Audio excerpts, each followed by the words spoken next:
from Leon County. It's Bryan Desloge right here in Tallahassee. Next up will be, following will be Susan Harbin, then Chris Doolin. Bryan Desloge, welcome to Health Policy. I'll be lightning fast. Thank you for your time. Appreciate all the work. We realize this is not an easy issue. I've been a Medicaid provider for 20 years, and I get some of the complexities here. And Senator Grimsley, thanks for your work on this. I mean, there's not going to be an easy answer here. I represent Leon County. I'm also president of the association today. We're across the street. Our county will see a 22% increase in this proposal. Wakulla County to the south of us will see a 40% increase. Martin would see 37%, St. Lucie would see 39%. Statewide, 57 counties would see a cost increase of up to 176%. So of the 67 counties, you see a large majority of them are going to be, as was pointed out earlier, a little dissatisfied or unhappy with this.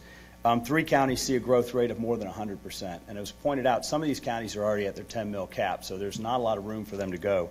Couple of the counties that weren't mentioned earlier, Senator Bean, Nassau would see an increase of 32%. Senator Brandis, Pinellas saves more than 35%. They're a big winner in this proposal. Senator Galvano, your district has 2 counties that would save dollars, Glades and Manatee, but you'd also see one of the highest statewide increases in Hardy County at 118%. Charlotte County would see a 13% increase. And what we're asking for is just to stop, take a deep breath, realize that this isn't going to be solved overnight. This is not going to be fixed in a minute. We'd like to try and take a little bit more measured approach, kind of a more fair and equitable approach. We're dealing with 6 months worth of data. We think we need at least 12 months to show a good run line and timeline. And we think it's a little too soon to be jumping into a permanent solution. The base number that's being used of 269, last year the REC estimated at 286. We actually ended up paying, or will owe, 253. So there's a variable there. So for us, the 269 number is where the majority of these increases come from. When you factor down the formula, we realize that is what caused the majority of the problems. And so the base amount for us really is going to be the gist of the bump in our road.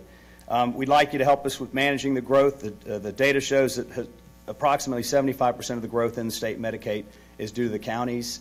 Be a little bit more deliberative. Give us a transition period so that we don't get hit so hard so fast.